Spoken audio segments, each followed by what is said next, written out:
Welcome back, everybody. Back in the car, right? Haven't had one of these videos in a little bit. Um, it's gonna be a relatively short video. I just wanted to do a quick update on where I'm at and the medication changes that I'm currently going through because there are some interesting ones.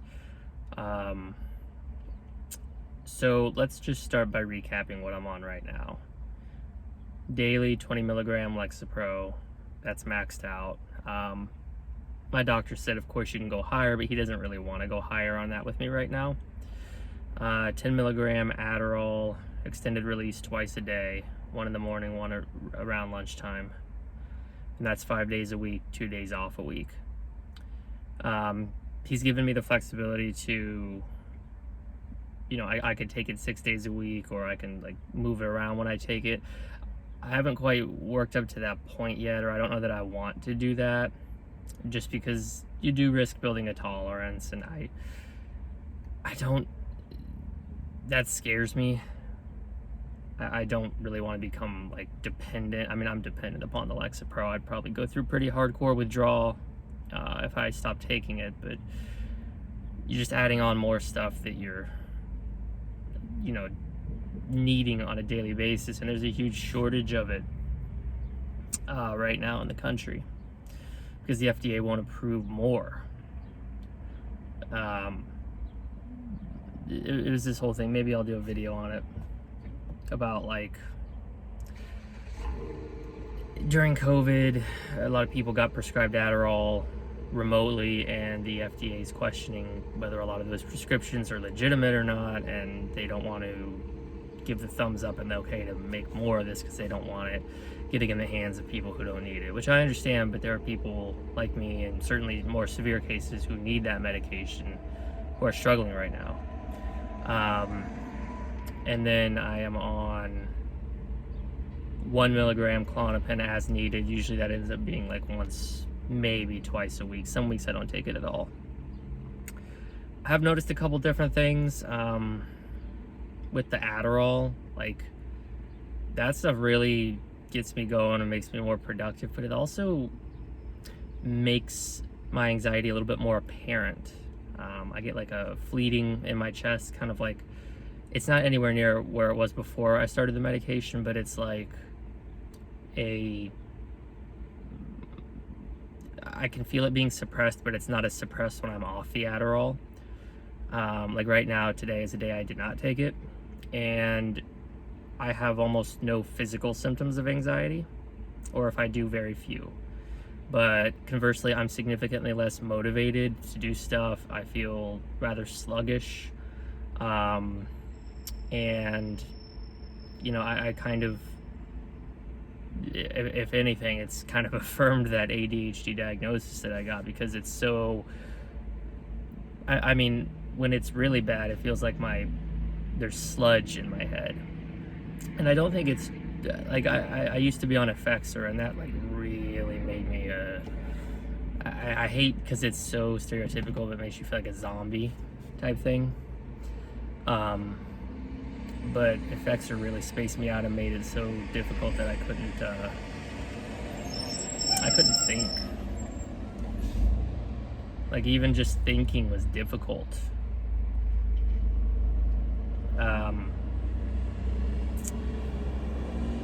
There was a time when I was on that medication, actually, that I sat down at my computer, because I'm a writer. I love to write and create worlds and stuff. I sat down to do that, and I literally could not get a creative thought out of my head. Now, when I'm on Lexapro, I can write. I'm just not nearly as motivated to do it, which means that if I do writing, usually it's actually taking a bit of a back seat, but it's usually when I'm on the Adderall, and then I can write way more than I usually could otherwise. It's just a very interesting dynamic at play, plus the slightly increased anxiety. I'm in a weird spot with the Adderall. My thoughts still race. Sometimes I still get, distracted. And I mentioned that to my doctor, my psychiatrist, who I had an appointment with not too long ago, a couple days ago. But he does not want to increase my Adderall because those symptoms, like the anxiety and the you know, the really feeling sluggish on the days off would get worse. I did mention to him that I am still getting some anxiety though, and for that, this is where things get really interesting. We're going to try Prozac, not to replace the Lexapro, but in addition to it.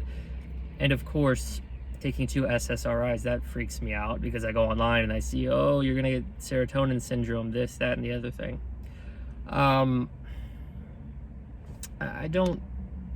I don't know that I'm gonna get serotonin syndrome because I'm starting on such a small dose of Prozac, but I do know that if it's just gonna be similar to Lexapro, I don't know that I want that, because that could put me back like in the realm of Effexor,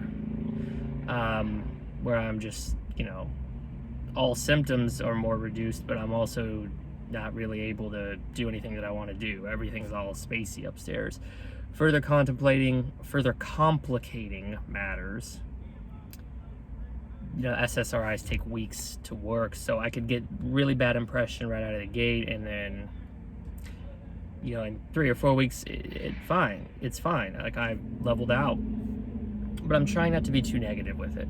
I think any danger is mitigated by the fact that a pharmacist and a doctor have both told me it's okay at these dosages, and I also have to tell myself I was very scared to try SSRIs in general, especially after Effexor. After Effexor, I almost wanted nothing to do with any of them, but it became